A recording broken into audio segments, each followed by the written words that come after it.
Halo Sobat Energi, bertemu lagi bersama saya Mia Dharma dalam Ruang Tamu Mia.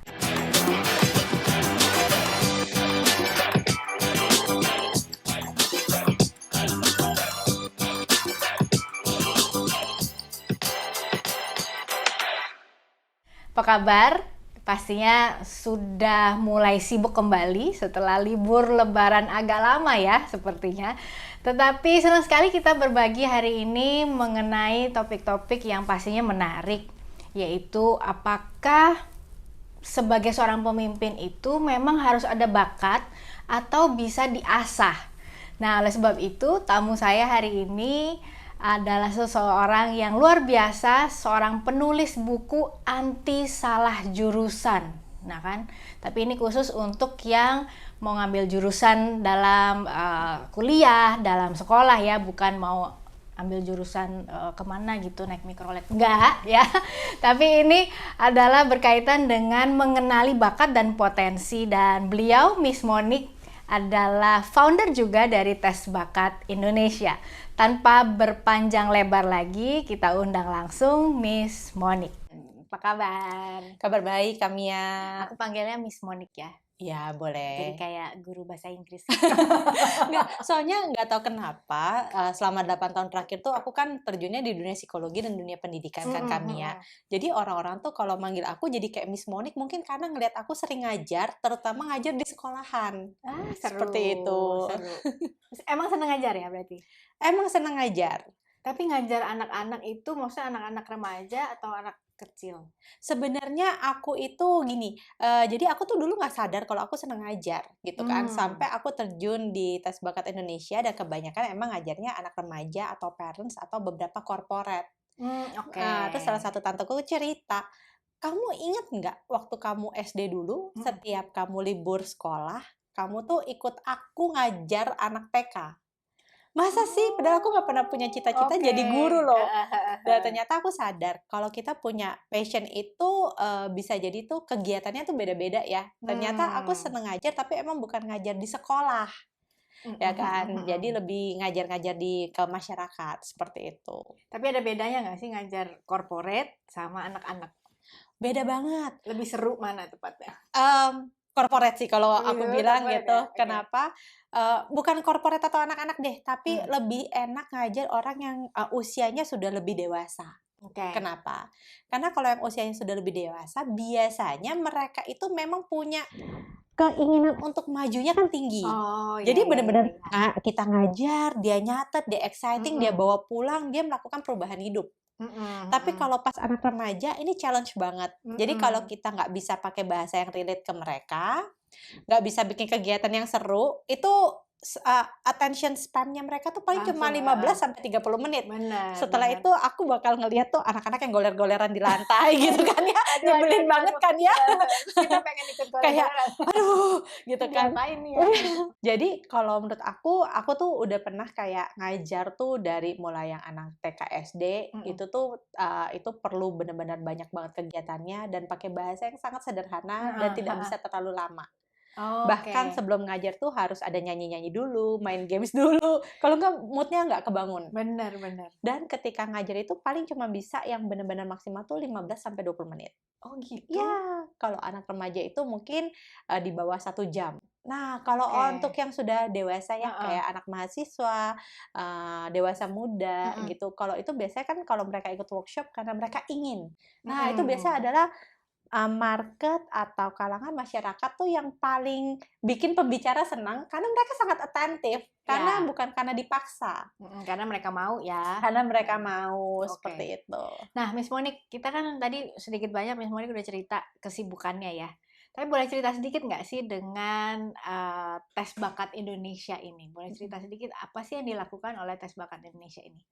Oke, pada dasarnya tuh Tes Bakat Indonesia tuh didirikan tuh di tahun 2014 Kamia.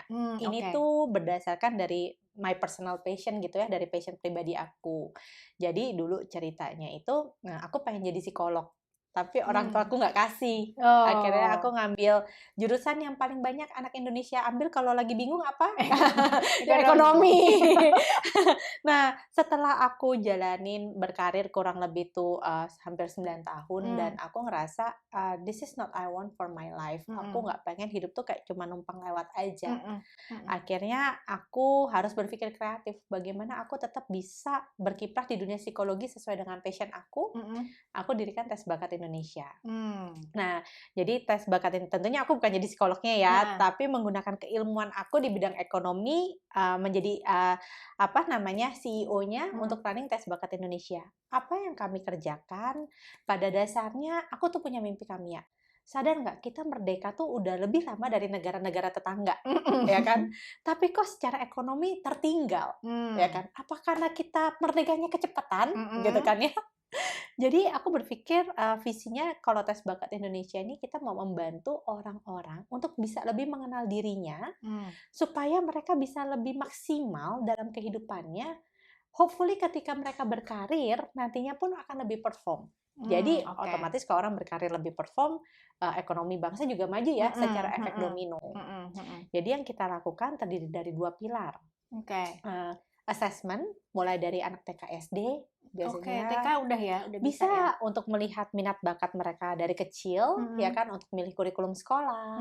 Lalu kalau untuk anak remaja, untuk pemilihan jurusan kuliah, untuk orang-orang dewasa muda, untuk pemilihan karir, ya kan ya.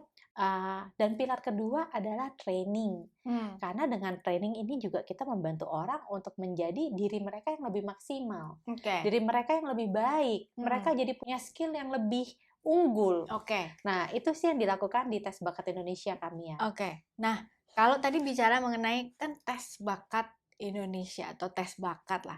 Kira-kira menurut Miss Monik faktor apa aja sih kalau mau nilai bakat seseorang, dia bakatnya masak, dia basaknya itu tuh ada faktor-faktor yang mesti dilihat nggak kalau dalam assessment itu?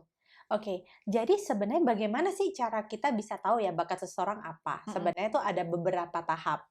Yang pertama coba deh diingat-ingat ya dari kita sekolah dulu, di rapot itu nilai yang bagus apa aja sih? Ya kan ya? Walaupun apa ya rata-rata semuanya. Walaupun sebenarnya saya selalu katakan nilai rapot bukanlah indikator utama, bahkan tidak mencerminkan 100%. Ya. Tapi paling enggak itu salah satu indikator aja. Hanya salah satu ya, bukan satu-satunya. Ya. Nah, yang kedua, coba dilihat, diobservasi, kira-kira ketika dia melakukan sesuatu yang minim effort, tapi hasilnya maksimal tuh apa ya? Ya kan? Effort, hasil maksimal. Nah, bisa jadi itu bakatnya. Ya kan, ada orang kayaknya nggak usah sampai les musik, nggak usah sampai les nyanyi, tapi dapur album rekamannya duar meledak, suaranya emas. Ada orang yang udah les nyanyi setiap hari gitu ya, tapi suaranya masih segitu-gitu aja gitu kan. Jadi apa yang minim usaha hasil maksimal? Menurut saya itu adalah bakat. Nah, yang ketiga yang kita bisa lihat lagi adalah kira-kira apa yang kalau dia lakukan banyak dapat pujian dari banyak orang. Bisa jadi itu bakat atau potensi, ya kan? Nah, bisa lagi juga dilihat dari faktor lainnya itu adalah dia pernah menang lomba-lomba apa aja sih, ya kan? Itu bisa jadi itu juga potensinya. Tapi sayangnya banyak orang yang bilang gini kan, aku nggak punya bakat. Banyak ya kami ya. Terus nggak suka ikut lomba-lomba gitu karena malu, minder gitu-gitu kan banyak alasannya gitu. Betul, betul. Nah, menurut saya semua orang tuh pasti punya bakat. Tapi semua orang pasti punya potensi. Tapi satu, ada 2 tipe orang. Satu, apakah mereka nggak sadar? Ya, kedua, mereka in denials. In denials tuh artinya apa ya? Nggak menerima bakatnya mereka atau potensi mereka. Jadi contohnya gini, dengan berbagai macam alasan. Ada ya gitu ya. Kenapa why? Kenapa why? Mungkin karena dikira nggak sekeren potensi teman-teman yang lain. Contoh, yang pertama dia mungkin nggak sadar dia berbakat karena dia nggak tahu apa yang dia lakukan itu sebenarnya sebuah potensi yang bisa menghasilkan. Contoh nih, orang hobi ngelucu, bagus banget kalau ngelucu. Terus dia bilang gini, itu mah bukan bakat kali, masa bakat ngelucu? Loh, nggak semua orang bisa melucu loh. Benar. Sekarang kalau kita bisa gunakan potensi kita di bidang melucu, kita bisa jadi stand up comedian, kita bisa bikin film komedi, kita bisa jadi content creator, ya kan nggak semua orang bisa lakukan itu. Ya. Jadi mereka ngerasa itu kayaknya bukan bakat deh, ya kan? Atau yang kedua adalah denials. Masa bakat gue cuma ngelucu, tuh nggak kayak kami ya, pinter public speaking, bisa jadi trainer, bakat gue nih receh banget. Padahal kepengennya ngelucu, yang dapat duit. Ya kan? Jadi dia ngerasa potensinya dia tuh receh gitu loh, nggak sekeren kami ya yang mungkin bisa public speaking, bisa jadi trainer.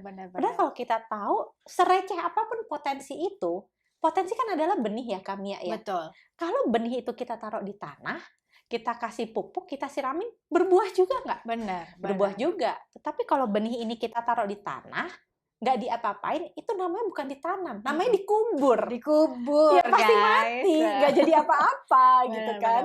Nah, berarti dengan kesimpulannya, dalam perjalanan yang Miss Monique sudah kerjakan nih bertahun-tahun dengan tim, pernah nggak sih melihat waktu assessment gitu, ada anak yang, wah ini kayak nggak punya bakat sama sekali nih gitu. Ada nggak sih? Seperti yang aku bilang kami ya, nggak ada ya? anak yang nggak punya bakat. Pasti ada, hanya mereka tidak menyadari. Oke. Soalnya kan kadang gini nih, Miss Monique. Kadang kan ada kalau kita ngobrol gitu ya, atau saya pribadi ngobrol, enggak, bakat aku tuh kayaknya semua rata-rata ya, kalau istilahnya kalau ibarat nilai itu jelek-jelek banget enggak, bagus banget juga enggak, ya semuanya 7 lah, rata semua gitu. Nah itu tuh gimana? Apakah mereka memang sebenarnya belum ketemu sama yang satu spesifik, atau emang bakatnya emang ya dia emang bisa semua, tapi ya enggak excellent dalam satu hal gitu. Oke, kalau kita bicara tentang itu berarti kan nih baru kita ngomongin nilai akademis ya kami ya. Sedangkan banyak hal yang tidak bisa diukur secara akademis masuk ke raport. Contohnya kayak kemampuannya kami dalam public speaking misalkan, itu tidak ada di raport. Contohnya lagi kayak kami sekarang membangun energi gitu ya, berarti sebagai seorang entrepreneur, I believe kami punya leadership yang baik. Nah, leadership yang baik itu tidak bisa terukur dalam nilai raport. Kayak tadi nih, dia sekedar jago melucu, itu tidak bisa terukur dalam bidang studi. Tidak ada dalam bidang studi gitu kan. Ya, jadi sebenarnya kalau kita bicara potensi tidak sama dengan mata pelajaran sekolah. Seperti itu. Jadi dicari apa yang memang menjadi potensi kamu gitu ya. Dan kalau dia merasa, oh potensi saya semuanya rata-rata lah. Ya, coba cari tahu passion kamu di mana. Minat kamu di mana. Jadi kalau saya ambil analogi, bakat dan minat itu atau potensi dan potential and passion itu seperti mobil dan jalanannya. Mobil dan jalanan. Jadi kalau orang yang tadi ya mungkin kami ya kalau kita balik ke raport ya, ada orang yang nilainya 10 semua. Itu ibarat kata tuh kalau mobil tuh cc-nya besar ya. Jadi kayak mobil balap lah. Belajar apapun pasti bisa. Mungkin kalau yang tadi rata-rata tuh 7 semua, ibarat kata tuh kayak mobil tuh mobil dalam kota, yang cc-nya sedang-sedang aja ya kan, nggak bisa lari kenceng-kenceng banget. Tapi kalau mereka kita tanding kami ya, kan belum tentu mobil balap menang kan, karena tergantung tandingnya di mana. Kalau tandingnya di jalanan depan rumah saya, yang banyak polisi tidur, gangnya sempit, udah pasti mobil dalam kota yang menang. Bener nggak? Karena mobil balap nggak bisa jalan. Artinya apa? Jika kamu bisa menggunakan potensi kamu sebaik-baiknya yang sesuai dengan passion kamu, itu kamu pasti akan maju gitu. Kamu akan berlari lebih kencang dibanding orang yang potensinya baik, tapi bertandingnya bukan di bidang yang tepat. Contohnya nih, misalkan kaminya itu punya, misalkan katakanlah ada seseorang yang punya kemampuan hitung-hitungan yang baik lah. Bukan aku tuh. Iya, sama, bukan aku juga tuh. Bukan aku juga. Nah, katakanlah dia itu jago ngitung ya. Mungkin banyak orang langsung bilang gini, wah kamu jago ngitung, jadi arsitek aja, jadi engineer aja. Padahal belum tentu dia suka bidang itu.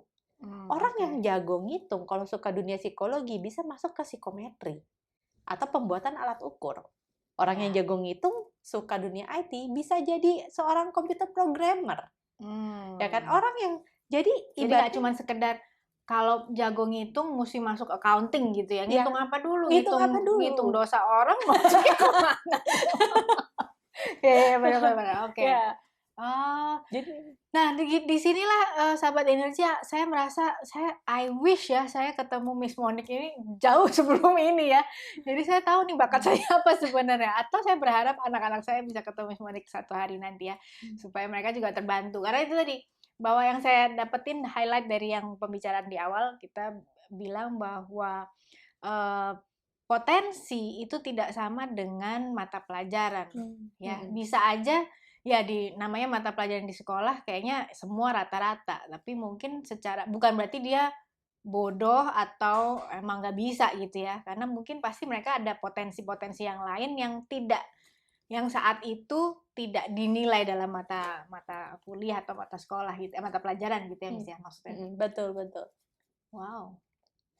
I wish ya, ada yang mau curhat nanti boleh nanya-nanya ke Miss Monique untuk menentukan bakatnya apa. Agak telat nggak sih kalau saya nanya misalnya, Miss Monique kalau umur saya, bakat saya apa ya gitu? Ada nggak sih yang begitu? Banyak banget kok Kamia, malah ada klien aku tuh paling tua tuh waktu itu umur 55 tahun. Jadi masalah Serius? penjelang pensiun, Oh ya? Oh. dia merasa gini, aduh saya tuh mau pensiun. Oh, Kebanyakan orang mereka pensiun itu bingung ya? ya bingung. Biasanya uang pensiun akhirnya dipakai dagang, akhirnya habis modalnya Ya. semuanya.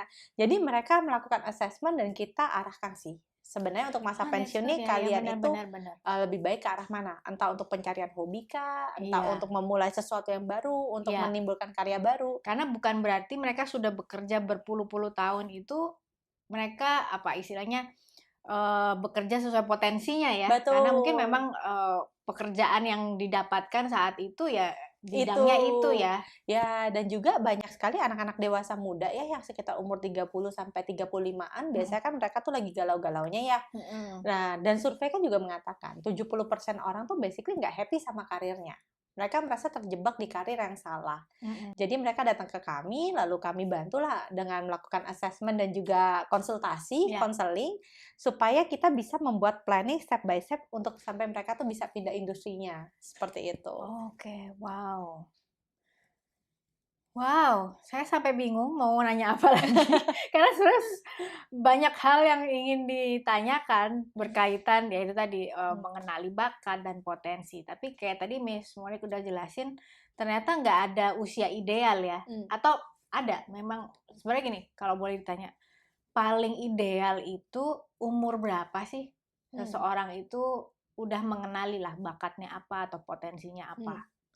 Kalau menurut aku ya Kamia, untuk mengenali bakat itu atau melakukan tes ya, atau melakukan assessment tuh beda seasons of life, beda usia kan punya kebutuhan yang berbeda.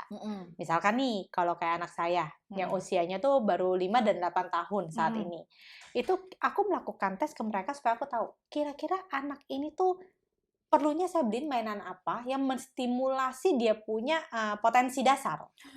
Wow, ibu-ibu, ayo langsung didengar ini ya. Ternyata pemilihan mainan itu penting ya untuk mengasah bakat anak ya. Betul. Lalu saya harus tahu kursus apa yang saya harus ikutin yang bisa menstimulasi potensi dasar dia. Saya harus masukin dia tuh ke sekolah dengan kurikulum seperti apa. Karena kurikulum sekolah sekarang banyak nih. Ada Cambridge, ada IB, ada Montessori, ada Active Learning. Ada yang sekarang di Indonesia kurikulum baru, Merdeka Belajar. Jadi kita juga nggak salah pilih jalur pendidikan. Nah, kalau udah anak SMP dengan kurikulum Merdeka Belajar yang terbaru ini, mereka kan nggak lagi pilih IPA IPS tuh Kamia. Tapi mereka pilih mata pelajaran di sekolah. Nah, jadi gitu ya? betul. Jadi ketika anak kelas 10, ketahuan maknya nggak ngerti. Oh gitu ya.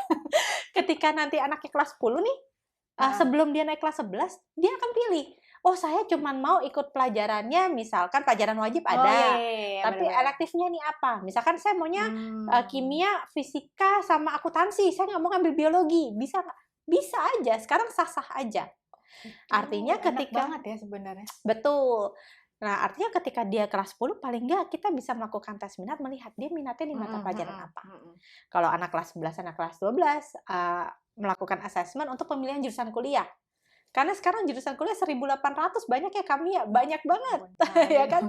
Pilihannya sangat lebih banyak. banyak dari jurusan MRT ya. Iya, betul. Nah, tinggal kalau orang kerja nih. Kalau orang kerja ya kadang orang apa ya, mereka berkarir dan mereka ngerasa stuck, mereka nggak Ya, happy atau ya. mereka pengen menemukan passion yang mereka yang untuk mereka pursue. Nah, itu kita lakukan tes karir. Tes karir. Seperti Oke, itu. oke. Berarti ya itu tadi usia, kalau ditanya usia ideal ya tergantung season of life ya, mereka mau Betul. mau masuk sekolah atau pada waktu mau pilih jurusan atau pada waktu mau cari karir ya, bidang Betul. apa ya. Dan menurut aku namanya hidup kita kan juga berkembang ya. Tes itu bisa dilakukan secara reguler seperti kayak kita datang ke dokter aja ya, check Oh, up. oke. Karena apalagi namanya tes kepribadian. Kepribadian tuh bisa berubah gitu kan, sesuai dengan apa yang terjadi di dalam beberapa season, beberapa tahun kehidupan kita. Oke. Contohnya, dulu waktu aku masih kuliah gitu ya, kalau aku pakai alat tes DISC lah gitu yang paling umum kan ya, aku adalah tipe orang yang I banget. Jadi tipenya sosial banget, yang Oke. selalu senang ketemu orang gitu kan ya. Tapi aku ngerasa kalau pas aku kayak ngeliat diriku sekarang, coba tes lagi. Aku masih di posisi yang sama nggak ya? Karena saya sadar ketika saya nikah, punya anak, makin lama saya makin nggak pernah bergaul tuh. Ya kan? Kayaknya kalau saya weekend orangnya nggak suka bergaul. kalau weekend ngurus anak gitu kan ya. Terus belum harus main ke rumah orang tua, ke rumah keluarga, Ya, ke rumah papa mama mertua gitu kan ya. Dan rasanya tuh teman-teman saya makin lama tuh makin habis. Makin habis. Ditambah lagi ketika saya membuka tes bakat Indonesia, mau nggak mau kan harus memimpin. Ya. Memimpin, membuat keputusan, dan tes bakat Indonesia ini juga maksudnya ups and down-nya banyak. Berarti sesekali saya harus membuat beberapa keputusan. Akhirnya ketika kita merasa role di kehidupan kita tuh sudah terjadi perubahan yang cukup banyak, itu bisa loh tes lagi dan kelihatan sekarang I saya tuh nggak tinggi. Oke. Mengalami penurunan drastis, malah D saya tuh mentok banget sekarang. Oke. D-nya mentok banget, sangat dominan, dan artian saya sadar, iya ya, karena di rumah harus mengurus anak, mengurus kebutuhan suami, membuat keputusan untuk diikuti oleh para asisten rumah tangga dan supir gitu kan, di kantor harus ngambil keputusan, karena ini kan perusahaannya masih perusahaan tergolong baru, baby company, di mana pasti semua orang lihatnya ke foundernya, gitu kan ya. Akhirnya D saya tuh berubah, jadi cukup tinggi lah, seperti itu. Artinya apa? Kita tuh kalau ke dokter aja check up terus gitu kan ya, penting loh untuk check up diri. Kenapa pentingnya? Karena ketika kita check up diri dengan terjadi perubahan atau pergeseran minat dan kepribadian, itu bisa kita pakai untuk membuat strategi baru dalam melaksanakan hidup kita di season yang itu. Seperti itu. Wow. Iya, benar. Jadi kalau tadi bilang tentang kepribadian memang bisa berubah ya, tergantung dari ya tanggung jawab baru, peranan baru, fungsi baru, itu yang bisa istilahnya mungkin berubah drastis. Mungkin enggak ya, masih ada naiknya dikit atau turun dikit gitu ya. Nah, tapi apakah itu sama dengan bakat? Artinya kalau misalnya nih saya udah pernah tes atau assessment bakat, nah itu validasi hasilnya itu masih apa istilahnya, masih sah atau bukan sah ya, masih tepat atau enggak, itu berapa lama kira-kira biasanya? Kalau kita bicara tentang bakat kami ya, jadi kan ini kita bicara tentang potensi ya. Nah, kalau potensi itu saya ibaratkan seperti sebuah benih lah. Benih yang udah Tuhan taruh di dalam diri kita. Kalau kita tuh Tuhan bilang, kamu nih benihnya jeruk lemon gitu ya. Sampai besar kan dia akan tetap menjadi lemon ya kami ya. Betul. Ya kan nggak mungkin tiba-tiba jadi apel gitu ya, atau durian gitu kan ya. Nah, jadi kalau ngukur potensi sebenarnya itu valid seumur hidup. Dalam artian apa? Kalau contohnya nih, kami tadi cerita kan nggak bisa ngitung kan? Saya juga nggak bisa ngitung kami ya. Ngitung dosa bisa. Saya ingat banget kalau waktu sekolah dulu pakai nilai matematika, nilai fisika itu selalu merah. Apakah sekarang saya jadi jago ngitung? Enggak juga gitu. Anak saya menang olimpiade matematika. Wah, pintar banget tuh, makannya apa? Baru usia 8 tahun. Dia ngitung sama saya udah kalah cepet. Jadi artinya apa? Itu tidak berubah. Ya kan? Mungkin mungkin Kamia bisa menjadi seorang public speaker dari kecil, mungkin ya, asumsi saya memang punya kemampuan suka ngobrol, suka ngomong. Kemampuan public Enggak speaking sih mungkin. sebenarnya. Enggak ya? Berarti karena dilatih ya? Dilatih. Nah, kalau itu bisa timbul dan karena dilatih jadi bisa, berarti sebenarnya ada benihnya, Kak. Tapi mungkin waktu kecil belum terstimulasi. Ya, jalannya salah ya. Ya. Maksudnya kalau tadi itu tentang Ya, mobil ya. balap dan jalanannya Betul. itu ya. Contoh Oke. nih, kita tahu ya banyak banget anak-anak di pedalaman Papua yang diambil sama Profesor Yohanes Surya, ya kan? Dilatih kok bisa menang Olimpiade IPA. Padahal dulu di Papua yang ngitung 1, 2, 3 aja nggak bisa. Artinya apa? Benihnya ada, tapi belum terstimulasi. Ya.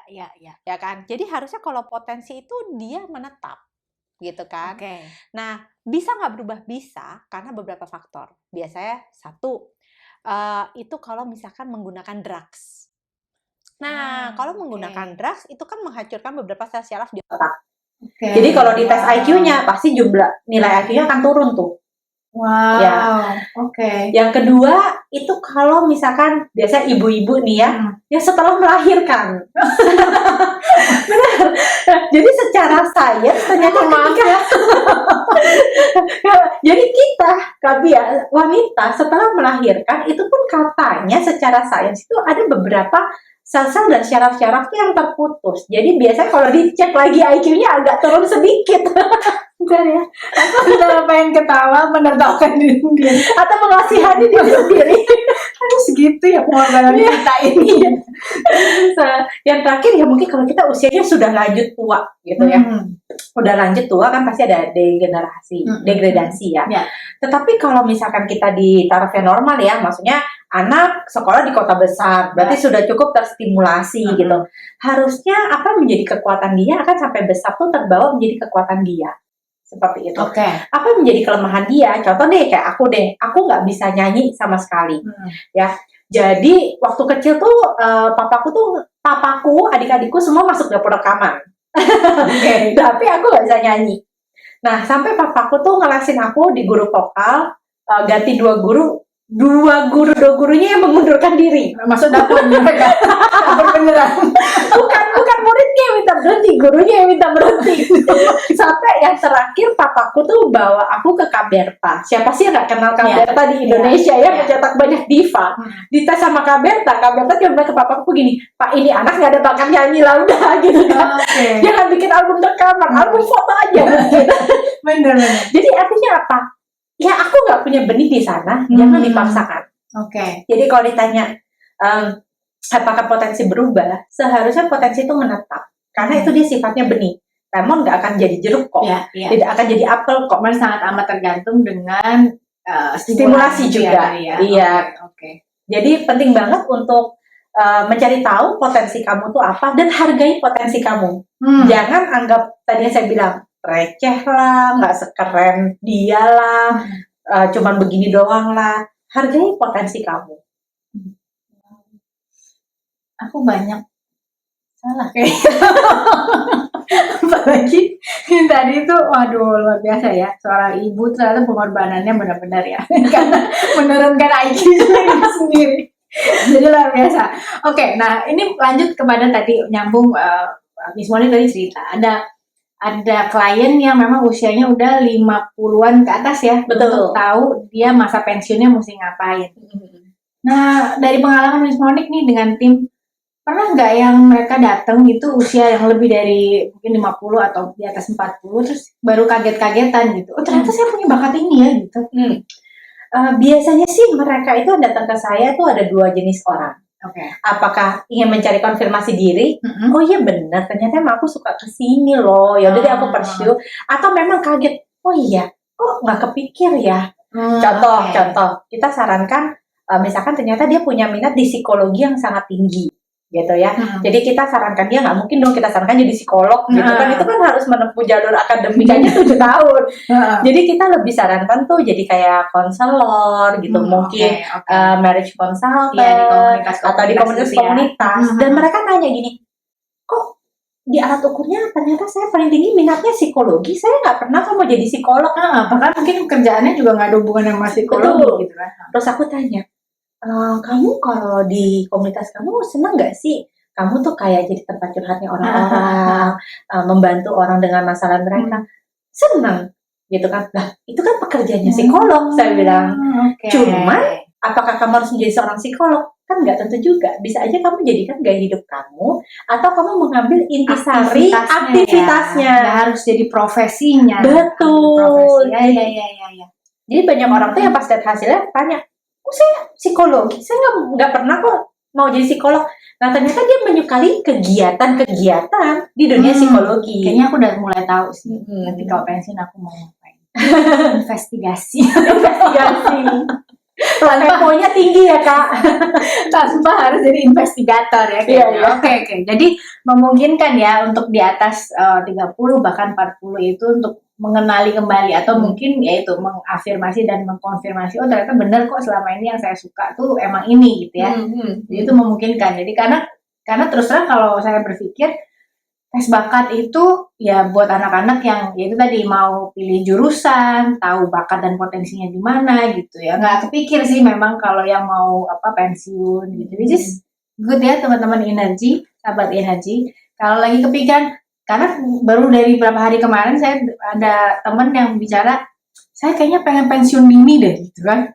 Ya kenapa enggak, tapi pastikan sebelum memutuskan ambil pensiun dini ambil dulu tes bakat Indonesia supaya duitnya nggak salah ya dalam ini memanfaatkan uang-uang yang sudah ditabung selama ini. Wah, that's good. Terus kalau saya mau nanya lagi, apakah bisa menilai untuk pengembangan karir seseorang? Tadi bisa ya berarti ya. Tapi pernah nggak sih Miss, misalnya nih hasilnya udah keluar, misalnya saya deh minta tes gitu ya. Oh, Mia tuh cocoknya ambil karir di bidang ini. Tapi dianya akhirnya saya nggak mau, saya ngerasa kayak nggak bisa. Nah, itu pernah nggak terjadi kayak gitu? Pasti yang namanya orang mengambil keputusan itu kan ibaratnya kalau kita tes ya Miss ya. Kita tuh kayak ibaratnya gini deh. Kalau kayak supir ojek online, kita pesan makanan, dia cuma bisa antar sampai ke pintu gerbang. Betul kan? Harus kita sendiri yang ambil. Kita yang melangkah. Nah, tentunya nggak bisa disuapin juga. Nggak bisa disuapin juga gitu ya kan. Nah, artinya kan pasti ada lah segelintir orang yang melihat hasil tes dan bilang, wah ini saya banget, tapi saya nggak mau. Nah, itu kan kita juga tidak bisa paksa. Oke. Ya kan? Tapi yang pasti ini tuh adalah satu peta gambaran harta karun yang kalau kamu ikutin, maka kamu akan sampai ke tujuan kamu. Itu kan sama aja, kamu mau pergi ke suatu tempat, kamu pasang GPS, udah masukin alamat, dikasih tahu jalan, terus mikir gini, kok jalannya nggak pakai jalan yang saya biasa pakai ya? Kok ini jalannya banyak lewat perkampungan? Saya nggak mau, orang saya biasa jalan tol, naik jalan tol. Ternyata di atas tuh lagi macet total, ada kecelakaan. Ya kan? Jadi kita cuma bisa siapkan jalannya aja. Tapi kan untuk menjalaninya ini butuh mereka sendiri. Iya. Tapi pernah nggak kejadian gitu? Terus nanti mereka udah keputusan gitu, terus balik lagi ke Miss Moni. Kok saya ternyata nggak sesuai sih? Atau saya udah ambil ini ternyata nggak bener nih tasnya gitu? Pernah nggak kayak gitu? Belum ada sih. Sampai sekarang. Karena kita kan selalu minta feedback dari mereka. Akurat atau enggak? So far sih nilai akurasi kita yang dinilai dari para klien itu 98,8%. Jadi ya thanks God ya cukup tinggi. Thanks to the psychologist team lah. Ya pastinya mereka mesti benar-benar ini ya, mesti benar-benar jeli ya melihat itu. Nah, kalau dalam menilai seseorang atau anak ya dalam hal ini, apakah bisa melihat bakat pemimpin?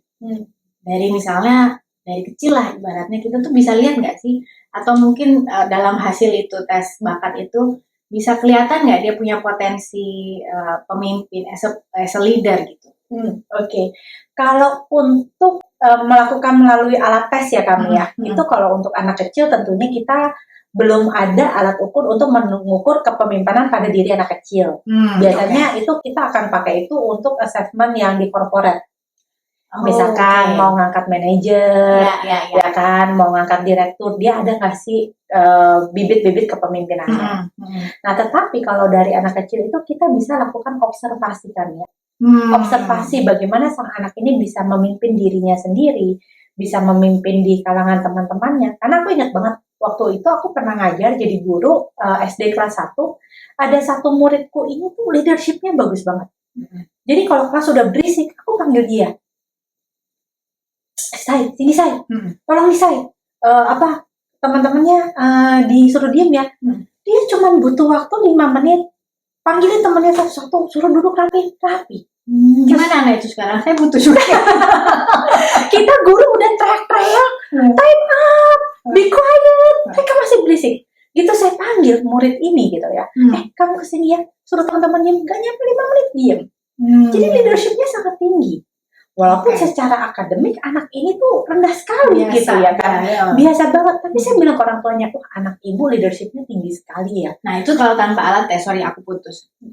Berarti kan butuh observasi. Betul. Nah observasi itu berarti harus dari orang yang istilahnya almost 12 hours atau 24 hours ya yang ngeliatin dia lah ya berarti. Ya paling nggak lingkungan terdekat, betul. Dari orang tua, dari caretakernya, dari guru di sekolah, ya kan. Soalnya kan kadang gini, kalau kita ngeliat anak, nggak tahu adik mungkin saya aja, ngeliat anak apakah dia itu bakatnya pemimpin atau bosi aja kan gitu kan ada ya. Oh iya. Nah itu tuh gimana tuh menurut Miss Monica? Bosi itu kan juga pemimpin juga sebenarnya ya, karena agak ngeselin ya. Kamu tolong gitu.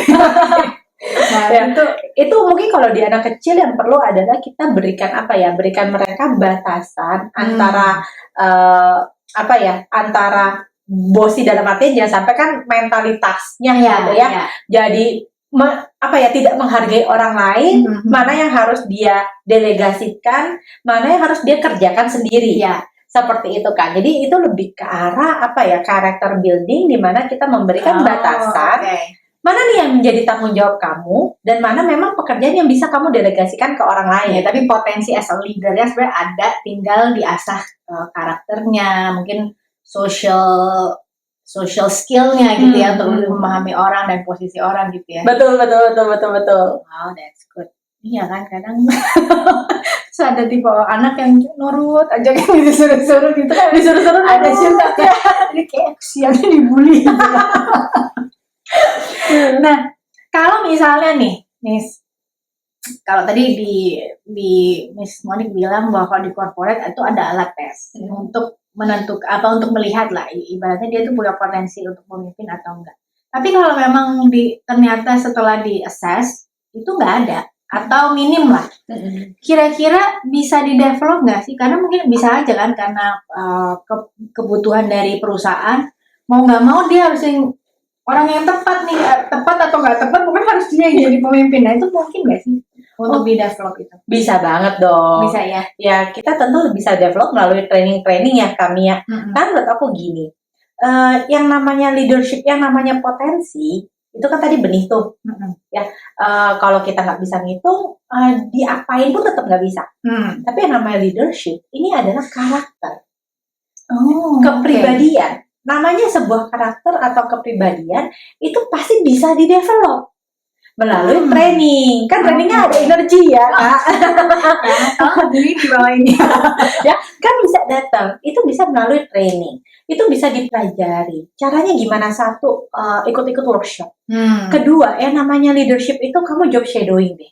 Misalkan kamu lihat sisi seorang leader yang kamu suka banget, itu seperti apa, kamu ikutin, kamu pelajari. Ya kan? Ketiga, buku apa yang kamu baca, influencer siapa yang kamu ikutin, YouTube channel siapa yang kamu subscribe. Subscribe energi, ruang Tamiya, ya kan? Ya, jangan lupa. Jadi itu pasti bisa di-develop. Contoh nih, ada ini salah satu kawan saya. Salah satu kawan saya, dia itu sekarang itu jadi influencers yang cukup cetar banget nih di Indonesia. Wah, followersnya ratusan ribu, YouTube channelnya ratusan ribu, bahkan jutaan.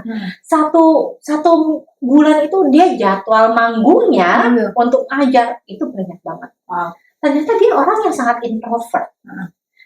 Nah, ternyata orang yang introvert bisa nggak jadi influencer juga yang ngomong depan orang? Bisa, selama dilatih. Hanya bedanya apa? Bedanya mungkin kalau orang yang pada dasarnya ekstrovert, senang ngomong, senang tampil, semakin dia tampil tuh energinya tuh semakin banyak. Sedangkan kalau yang ini, kalau udah habis ngomong dia pingsan aja di rumah, meninggal. Pingsan aja di rumah, dia bilang gue bakal kosongin jadwal gue selama seminggu, gue gak mau ketemu orang. Dia bilang, karena untuk itu dia recharge. Tapi terus kalau misalnya kami nanya nih, kalau udah tahu introvert, kenapa dia jadi influencer? Karena passion. passionnya dia itu memang Dia dia nggak lagi ngajar. ngomongin aku kan. Kayak aku lagi berkaca, apakah saya seperti itu? Nah, passionnya dia itu memang di ngajar. Jadi emang dia suka banget ngajar, dan dia pertama kali tuh bikin akun itu mungkin beberapa tahun yang lalu, dan dia seneng. ya. Jadi walaupun kepribadiannya itu tidak menunjang ya. Ya. Nah, secara potensi nih kemampuan public speakingnya bagus, kemampuan multimedianya bagus banget. Oke. Ya kan kalau ngajar zaman sekarang tuh, multimedianya harus cetar Betul, ya, betul. presentasinya harus bagus ya, gitu kan. Jadi secara potensi mendukung, secara minat itu sesuai karena dia senang banget ngajar. Ya kan, berarti yang kurang adalah kepribadiannya. Berarti mau tidak mau yang namanya kepribadian ini kan harus di-develop. Betul. Seperti itu. Jadi dia develop itu ya, okay. Dia ngakalinnya dengan cara itu kalau udah habis banyak gatal manggung, dia ngasal tuh di rumah rest untuk recharge. Wow, itu seperti yang saya rasa. Oke, berarti aku normal ya. Oh gitu ya, ya. Nggak, berarti dalam arti gini, bahwa kita tuh nggak bisa pakai excuse atau alasan bahwa kepribadian saya begini begitu ya, nggak bisa. Tetapi kata kuncinya kita mau apa enggak gitu kan, sesuai passion nggak sih gitu. Betul. Jadi kepribadian itu adalah sesuatu yang bisa di develop sebenarnya ya. Betul. Dan ya itu tadi strateginya aja. Kalau tadi temannya Miss Monique kan adalah itu tadi habis habis itu langsung hilang dulu ya kan, ambil istirahat dan lain-lain untuk nge-charge. Oke, wow. Nah, terakhir nih Miss Monique, tadi kan kita di awal bilang bahwa Miss Monique pernah tulis buku Anti Salah Jurusan. Nah, itu boleh cerita sedikit aja bukunya tentang apa sih? Oke, sebenarnya si buku Anti Salah Jurusan itu saya pakai waktu itu, saya ciptakan karena dari keresahan saya, setiap kali saya bawain seminar, pasti tuh kebanyakan orang bilang, tapi Miss Monique aku juga nggak tahu mau ambil jurusan apa. Atau setiap kali, coba ya kita sekarang ya pejamkan mata deh ya, ingat deh ayah, ibu, kakak, adik, anak, sepupu, teman, sahabat, banyak kan yang kuliahnya apa, kerjanya apa. Betul. Ya kan? Nah, dari situ saya akhirnya membuat rumus yang namanya 3P. Ini 3P terdiri dari potential, personality, and passion. Atau potensi, kepribadian, dan minat. Dimana kalau ini disatukan, si 3P ini ibarat kata tuh bisa membantu kamu untuk perencanaan jurusan kuliah yang tepat. Ya, jadi kalau aku balik ke analogi mobil ya, tadi potensi itu kan kayak mesinnya. Si passion tuh kan kayak jalanannya. Nah, kepribadiannya juga penting untuk dipertimbangkan. Kalau itu kayak supirnya. Karena sebagus-bagusnya potensi kita nih, si mobil balap saya taruh di sirkuit Sentul, berarti passionnya udah sesuai. Kalau supirnya ojek online, nggak jalan juga kan mobilnya kan? Benar. Nyalainnya aja nggak tahu. Gitu. Nyalainnya aja mungkin nggak bisa. Gitu kan? Makanya kepribadian juga sangat mendukung. Jadi hopefully ketika kita bisa melihat peta kita di rangkaian 3P kita, potential, personality, and passion, kita lebih bisa memilih jurusan ataupun karir yang lebih tepat. Seperti itu sih kami ya bukunya. Wow, luar biasa ya. Teman-teman atau sahabat energi yang mau lihat bukunya ada nggak, Miss? Ada dong.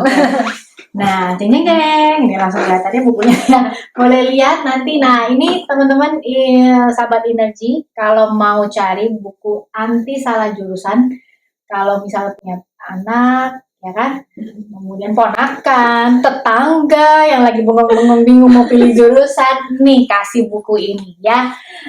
Thank you banget Miss Monique, pembicaraan hari ini sangat amat buat saya pribadi menjawab pertanyaan-pertanyaan yang ada dalam pikiran saya. Apakah saya memilih karir yang tepat, kesibukan yang tepat, karena kita nggak mau itu tadi. Saya pun sama Miss Monique sama, mungkin nggak mau hidup ini, menjalani hidup ini cuma numpang lewat gitu ya. Yang penting sibuk deh, tapi nggak sesuai dengan passion, nggak sesuai dengan bakat, potensi, sehingga hidup kita nggak bisa maksimal. Tapi yang kita mau, atau yang saya mau adalah kita semua hidup ini dimanfaatkan, dimaksimalkan, supaya kita juga mempunyai atau menciptakan atau berdampak lebih banyak buat orang-orang di sekitar kita. Thank you banget Miss Monique, sampai ketemu lagi kapan-kapan ya, ngobrol lagi supaya kita bisa makin jelas tahu kita ini mau kemana, ibaratnya gitu ya. Nggak cuma pikir yang penting saya sukses, duit banyak, tapi nggak tahu caranya. Nah itu kan bahaya ya. Jangan sampai juga IQ-nya turun. Hanya karena salah pergaulan. Oke, sekali lagi terima kasih sahabat Energi sudah mendengarkan pembicaraan saya dengan Miss Monik, dan sampai ketemu lagi di ruang tamu Mia berikutnya. Dah.